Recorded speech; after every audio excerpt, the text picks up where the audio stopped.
In this video, I show you how to fix setting search problem. For fixing this problem, go to settings, then go to apps, then go to see all apps.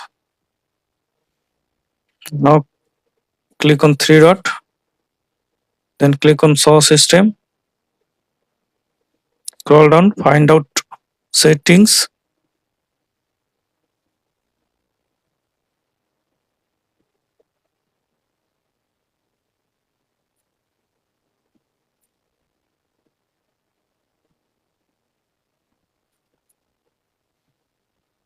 Now click on settings.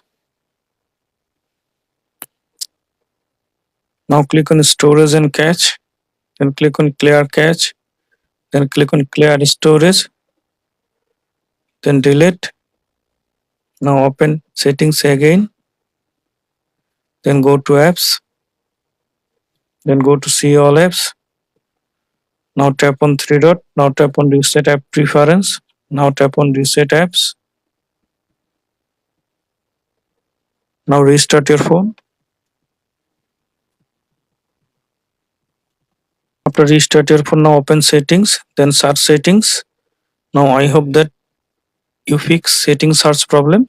Thanks for watching. Don't forget to subscribe.